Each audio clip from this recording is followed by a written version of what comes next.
warahmatullahi wabarakatuh. Perkenalkan, saya Ainul Latifa dengan NIM 4325047. Simak selengkapnya.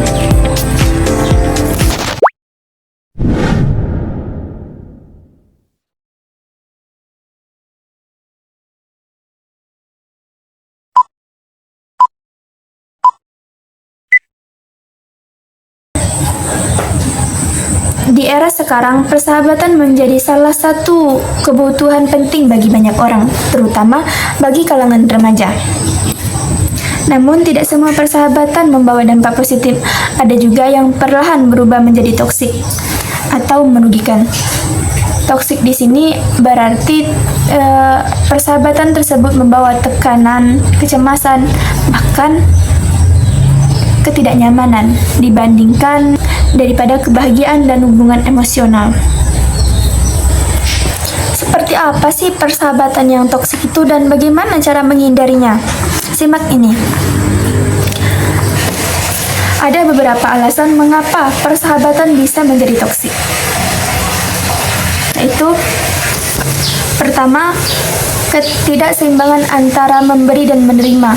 Persahabatan yang sehat biasanya saling support antara satu dan yang lain. Sedangkan persahabatan yang toksik seringkali hanya satu yang berjuang, sedangkan yang lain hanya datang ketika membutuhkan. Contoh, salah satu temannya hanya datang ketika dia meminta bantuan, sedangkan tetapi dia menghilang ketika saat dia diminta bantuan dan diminta untuk menemani. Yang kedua, buruk dalam berkomunikasi. Ketika dua orang saling tidak bisa menyatakan perasaannya dan keluhannya, maka permasalahan kecil bisa menumpuk, berubah menjadi permasalahan yang besar. Seperti ketika dia iri, kecewa, dan marah yang tidak bisa dia katakan, maka akan berubah menjadi pasif agresif, yaitu dua orang yang saling menjauh. Ketiga, faktor lingkungan dan media sosial. Media sosial seringkali menjadi pemicu.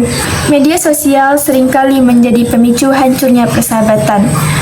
Biasanya hanya karena perbandingan kecil, yaitu perbandingan jumlah likes, waktu yang dihabiskan dengan teman lain, atau bahkan pencapaian yang didapatinya. Jika rasa tidak aman ini tidak diatasi, maka mereka akan saling menjatuhkan atau bahkan merendahkan. Keempat, persahabatan menjadi toksik akibat kurangnya batasan. Akibatnya, sahabatnya yang mengontrol, membatasi, atau bahkan memanfaatkannya. Hubungan yang tidak memiliki kejelasan seperti ini sangat rentan menjadi hubungan yang saling menyakiti. Lalu, bagaimana cara menghindari persahabatan yang toksik? Yaitu dengan komunikasi yang baik dan terbuka. Berani menyampaikan perasaan dengan cara yang sopan. Misalnya ketika merasa tidak dihargai atau tertekan, maka komunikasi yang baiklah yang bisa menghindari kesalahpahaman. Berani menyampaikan perasaan. Misalnya ketika marah atau tertekan, maka komunikasi yang baiklah yang akan menghindari kesalahpahaman. Kedua, menetapkan batasan pribadi. Kita berhak menetapkan mana yang membuat kita nyaman dan mana yang membuat kita tidak nyaman. Dengan adanya batasan yang sehat, hubungan bisa menjadi lebih seimbang, sehingga tidak ada pihak yang merasa dirugikan. Ketiga, sikap saling menghargai. Menghargai waktu, perasaan, batasan, itu sangat penting. Kita tidak bisa mempertahankan persahabatan jika hanya satu yang berusaha. Terakhir, berani meninggalkan. Berani meninggalkan hubungan yang tidak sehat. Tidak semua persahabatan harus dipertahankan. Jika hubungan tersebut terus-menerus membawa dampak buruk bagi diri kita, lebih baik mengambil jarak atau mengakhiri hubungan tersebut demi kebaikan diri kita sendiri.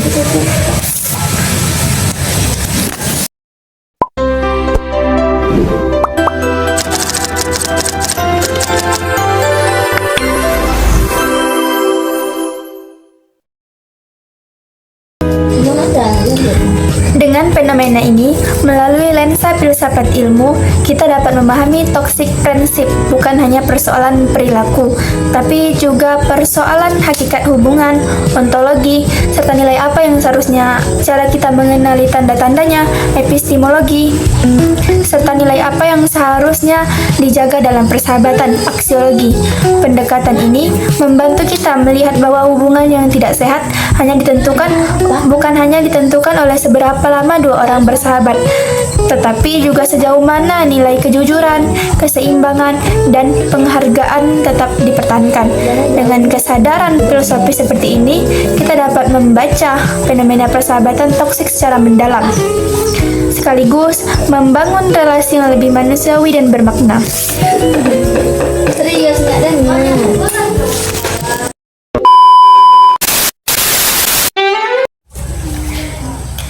Sekian video dari saya, lebih dan kurangnya saya mohon maaf.